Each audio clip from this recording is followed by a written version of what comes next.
Council is around internal communications, and it's aimed obviously at the people who are in that area, practicing that.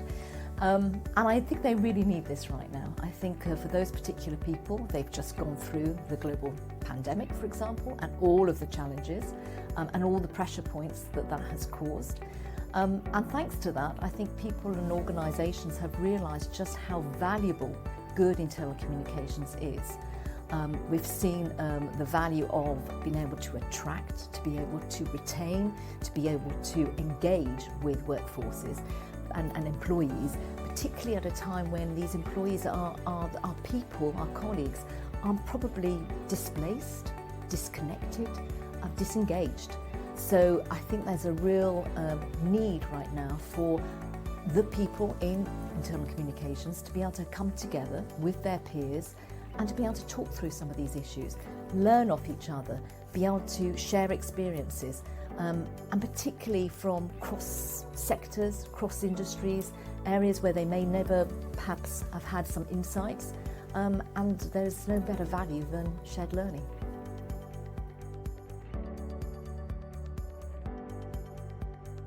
Obviously, I think the way the Council's going to go is the agenda is going to be really led by the members, and this is going to be essential. And clearly there's going to be top of agenda trends, obviously, as we see the shift of the workplace with COVID.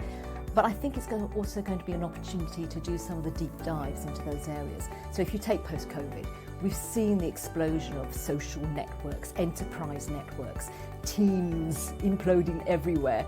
So with that, there's been a lot of challenges. There's a lot of complexity with that. But at the same time, is it actually really meeting all of the challenges? How do we still connect with somebody who is actually working on the production line, for example?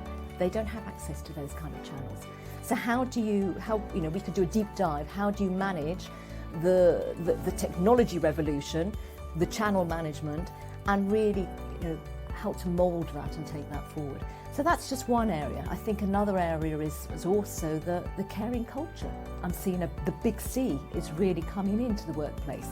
And how do we use communication and dialogue to be able to help nurture and foster that? So that's going to be a big area. Along with the elements that come into business, such as ESG. Everything is about ESG at the moment. But how do you actually motivate people to be able to meet sustainability targets, for example? So there's some really exciting topics on the table, but as I say, it's going to be the members who are going to actually say, this is the one we need to discuss right now.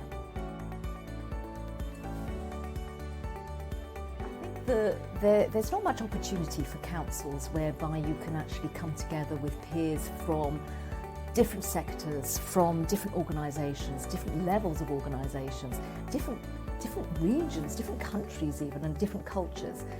Sometimes you get invited to a working committee that may be in one particular sector, or you may be able to go to a national communications network or something. But the conference board has a huge vein of information, of research, of know-how and expertise that council members can really tap into. And they can tap into it, but they can also use it. And they can use a council as a very safe environment. And when I say safe, I mean obviously we use the Chatham House rules, so they know that it's going to be contained within that. But they can use it as a sounding board. They can use their peers to be able to test ideas, to gain new ideas, and to be able to really help shape the way internal communications can develop, just not only for their own organisation, but vice versa for the business as a whole.